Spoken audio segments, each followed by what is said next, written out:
బుల్టన్ మనం breaking news చూస్తున్నాం. తెలంగాణ ఆవిర్భావ దశాబ్ది ఉత్సవాలకు సర్వం సిద్ధమైంది. 10 సంవత్సరాల తెలంగాణ ఆవిర్భావ వేడుకలను ఘనంగా ఏర్పాటు చేసినట్లు ముఖ్యమంత్రి రేవంత్ రెడ్డి ప్రకటించారు. ఉదయం నుంచి ఉత్సవాలు వైభవంగా సాగనున్నట్లు ప్రభుత్వం ప్రకటించింది. ఉదయం నుంచి సాయంత్రం వరకు ఘనంగా వేడుకలకు ఏర్పాట్లు చేశారు. ఉదయం 9:30 గన్ పార్కులో అమరవీరుల స్తూపం వద్ద సీఎం రేవంత్ రెడ్డి నివాళులర్పిస్తారు. 10 గంటలకు పరేడ్ గ్రౌండ్లో జాతీయ పతాకాన్ని ఆవిష్కరిస్తారు. పోలీసు బలగాల పరేడ్, మార్చ్ పాస్ట్, వందన స్వీకార కార్యక్రమం ఉంటుంది. వేడుకల్లో భాగంగా తెలంగాణ రాష్ట్ర అధికారిక గీతాన్ని ముఖ్యమంత్రి ఆవిష్కరించి ప్రసంగిస్తారు. పోలీసు సిబ్బందికి ఉత్తమ కాంటింజెంట్లకు అవార్డులను ప్రదానం చేస్తారు. అవార్డు స్వీకర్తలతో ఫోటో సెషన్ కార్యక్రమం ఉంటుంది. సాయంత్రం ట్యాంక్ బండ్పై తెలంగాణ ఆవిర్భావ వేడుకలు ప్రారంభమవుతాయి. తెలంగాణకు సంబంధించిన హస్తకళలు, ప్రత్యేక ఉత్పత్తులు, వివిధ రకాల ఫుడ్ స్టాల్స్ ట్యాంక్ బండ్పై ఏర్పాటు చేస్తున్నారు. సాయంత్రం 6:30 సీఎం రేవంత్ రెడ్డి ట్యాంక్ బండ్కు చేరుకుని అక్కడ ఏర్పాటు చేసిన వివిధ స్టాళ్లను సందర్శిస్తారు. అనంతరం తెలంగాణ కళారూపాల అద్భుత ప్రదర్శనకు అద్దం పట్టే కార్నివాల్ నిర్వహిస్తారు. దాదాపు 700 మంది కళాకారులు ఇందులో పాల్గొంటారు. అనంతరం ట్యాంక్ బండ్పై ఏర్పాటు చేసిన వేదికపై 70 నిమిషాల పాటు వివిధ సాంస్కృతిక, నృత్య ప్రదర్శనలు ఉంటాయి. స్టేజ్ షో అనంతరం జాతీయ జెండాలతో ట్యాంక్ బండ్పై భారీ ఫ్లాగ్ వాక్ నిర్వహిస్తారు. దాదాపు 5,000 మంది ఇందులో పాల్గొంటారు. ఈ ఫ్లాగ్ వాక్ జరుగుతున్నంతసేపు 13 నిమిషాల 30 సెకండ్ల నిడివిగల జయ జయ హై తెలంగాణ ఫుల్ వర్షన్ గీతాన్ని విడుదల చేస్తారు. అదే వేదికపై తెలంగాణ కవి అందశ్రీ, సంగీత దర్శకుడు ఎంఎం కీరవానికి సన్మానం చేస్తారు. రాత్రి 8:50 10 నిమిషాల పాటు హుస్సేన్ సాగర్ మీదుగా ఆకాశంలో రంగులు విరజిమ్మేలా బాణాసంచా కార్యక్రమంతో వేడుకలు ముగుస్తాయి.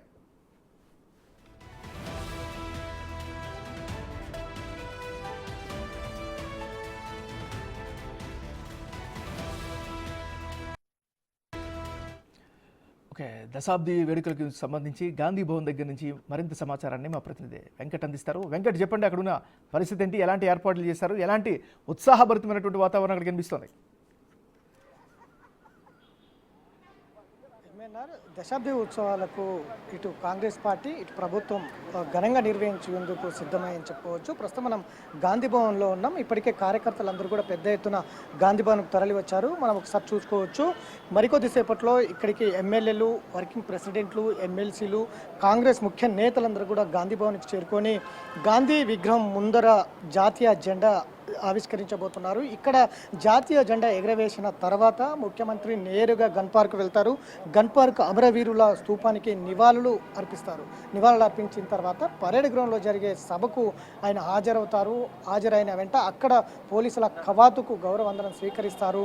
పోలీసులను, ఎవరైతే విశేష సేవలు అందించిన పోలీసులకు సన్మానిస్తారు. అట్లనే తెలంగాణ ఉద్యమంలో అశువులు వాసిన కుటుంబాలను కూడా సన్మానిస్తారు. వారితో మమేకమై తెలంగాణ ప్రజల్ని ఉద్దేశించి ఆయన మాట్లాడతారు. ఇక తెలంగాణ దశాబ్ది ఉత్సవాలు ముఖ్యమంత్రి రేవంత్ రెడ్డి ఒక ప్రతిష్టాత్మకంగా తీసుకున్నారు. ఒక నవ సంకల్పానికి నాంది పలుకుదామనే ఒక కొత్త నినాదంతో ముందుకు వెళ్తున్నటువంటి నేపథ్యం స్పష్టంగా కనిపిస్తుంది. మనతో మాజీ మంత్రి పుష్పలీల గారు మనతో ఉన్నారు. కాంగ్రెస్ పార్టీ ఉపాధ్యక్షురాలు.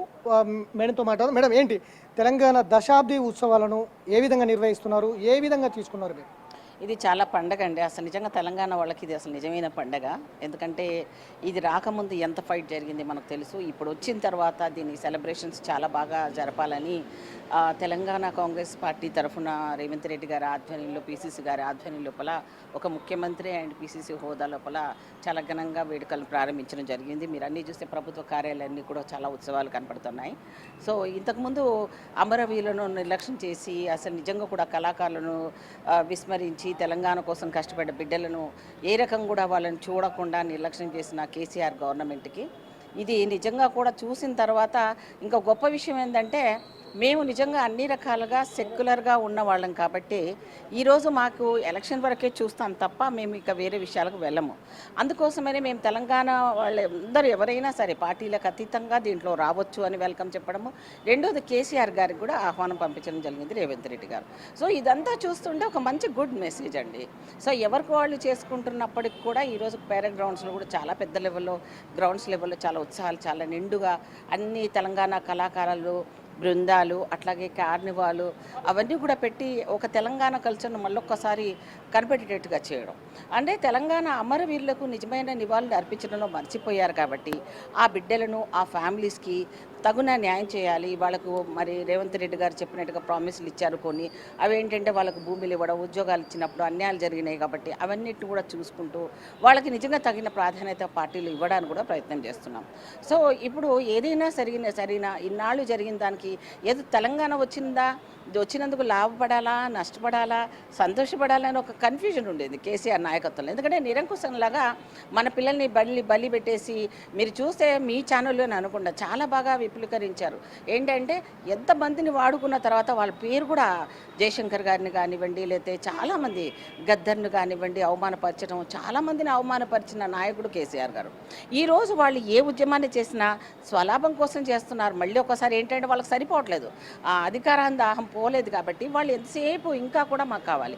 రెండోది ఏంటంటే మీరు చూస్తే గమనిస్తే ఇప్పుడు ఈ లోక్సభ ఎన్నికల్లో కూడా ఆల్రెడీ అసెంబ్లీలో ఓడిపోయారు. ఒక విషయం, ఈ 10 ఏళ్ల కాలంలో తెలంగాణలో సాధించింది ఏంటి, పోగొట్టుకున్నదంటే ఏం చెప్తారు ఒక ముఖం? అసలు తెలంగాణ తెచ్చుకున్నాం కానీ చాలా వరకు కోల్పోయామండి అన్ని రకాల. అంటే తెలంగాణ ఒకప్పుడు నిజంగా చాలా వరకు సంపద కలిగిన రాష్ట్రం, ఈరోజు అప్పుల రాష్ట్రంగా చేయడానికి కారణం కేసీఆర్ కాబట్టి. ఈరోజు ప్రాజెక్టుల విషయంలో కానివ్వండి, దోచుకున్న విషయంలో కానివ్వండి, కరప్షన్ విషయంలో. సో అవన్నీ కూడా ఈరోజు రాష్ట్రంలో ప్రజలకు తెలిసిపోయింది కాబట్టి కేసీఆర్ను ఆ రకంగా ఓడగొట్టడం జరిగింది. సో ఇది మొత్తం మీద అయితే తెలంగాణ ఈ 10 ఏళ్లలో సాధించుకున్నది ఏం లేదు. నీళ్లు నిధులు నియామకాల మీద ఏర్పడిన తెలంగాణ ఈ 10 సంవత్సరాల కాలంలో పోగొట్టుకున్నదే తప్ప సాధించుకున్నది ఏమీ లేదు. అభివృద్ధి మాటున విధ్వంసం తప్ప ఇక్కడ ప్రజల కళలు సహకారం అందించింది ఏమీ లేదనేది కూడా స్పష్టంగా కాంగ్రెస్ పార్టీ చెప్తున్నటువంటి నేపథ్యం అయితే స్పష్టంగా కనిపిస్తుంది. దశాబ్ది ఉత్సవాలు అయితే ఘనంగా ప్రారంభమయ్యని చెప్పుకోవచ్చు. Right, thank you Venkat. So అది గాంధీ భవన్ దగ్గర ఉన్నటువంటి పండగ వాతావరణానికి సంబంధించిన అప్డేట్స్. ఇక పరేడ్ గ్రౌండ్స్కి వెళ్దాం. పరేడ్ గ్రౌండ్ దగ్గర నుంచి మరింత సమాచారాన్ని మా ప్రతినిధి సాదిక్ లైవ్లో అందిస్తున్నారు. అక్కడ ఎలాంటి ఏర్పాట్లు చేశారు, అక్కడ ఎలాంటి ఉత్సవ వాతావరణం ఉంది? సో సాదిక్ చెప్పండి.